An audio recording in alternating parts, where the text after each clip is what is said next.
Good day, Dr. Ruckel here. Today we're going to discuss with you the role of food-based vitamin C and its influences in the body. First thing we need to do is differentiate food-based vitamin C from synthetic ascorbic acid. Food-based vitamin C is a complex.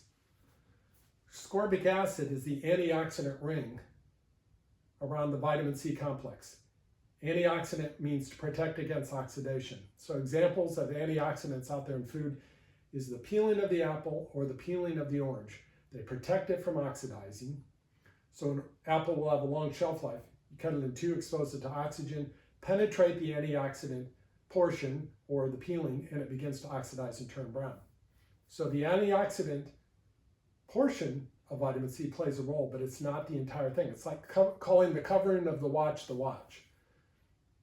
So in the vitamin C complex, you have vitamin P, K, J, hesperidine, bioflavonoids, copper-containing enzyme called tyrosinase. You'll find this naturally in foods that we're going to discuss out here.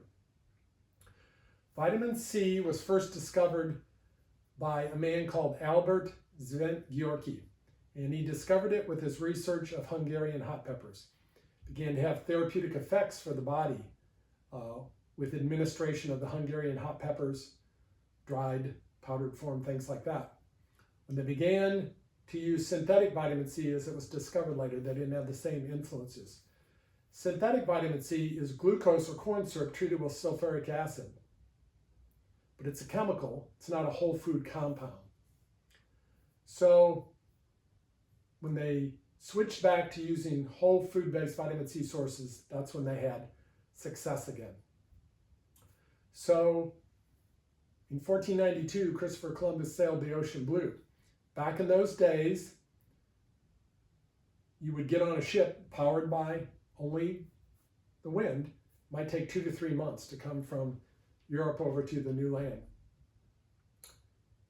Sometimes up to a third of the sailors would die due to scurvy.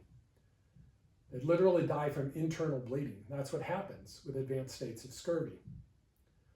So they started off, they had fresh fruits and vegetables, but no refrigeration. So after a while, those were depleted in fairly quick order, and then they were just eating crackers or hardtack and dried meats.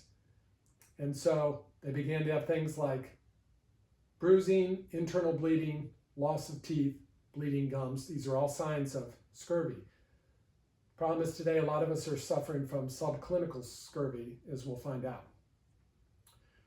That condition was eventually figured out through a captain named Captain Cook, associated with Hawaiian Islands, and he said, all sailors shall have a ration of lime juice or they will suffer from the lash.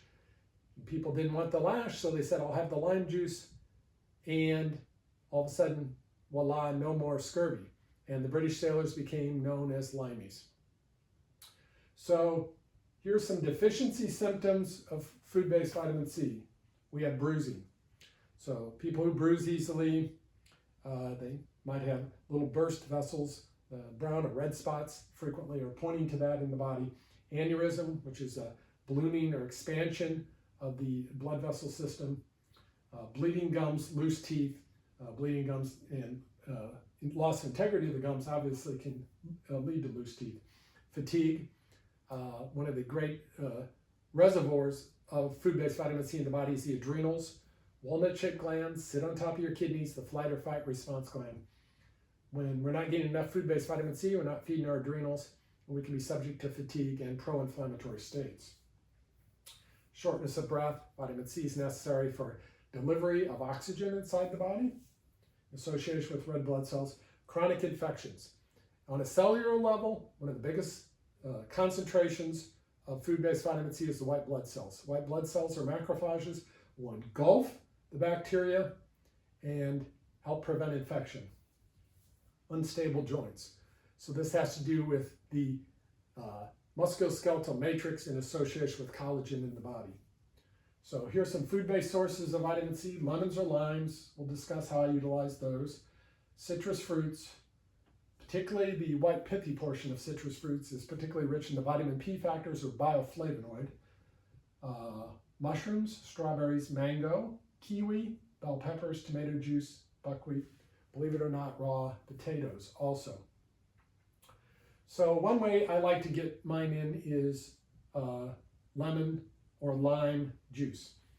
So I will get a thermal cup, cut the ends off of a lemon or lime, squeeze them into there, cut up the middle portion into slices, cut in half, put them in there with some ice, some spring water, and that, along with some quality sea salt like Celtic or pink Himalayan salt, acts like a substitute for some of the sports drinks out there when I'm out doing physical exercise, like say pickleball.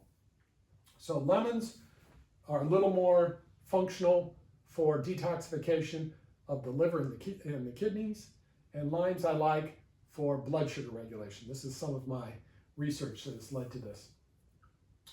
So the more we can include food-based vitamin C sources in our bodies, the more we will deal with these type of symptoms. Understand that frequently people go to their medical doctor with symptoms when really what they're suffering from is toxicity or vitamin or mineral deficiency symptoms. So understanding the symptoms associated with deficiency of certain vitamins or minerals is critical for getting your own body into its optimal health.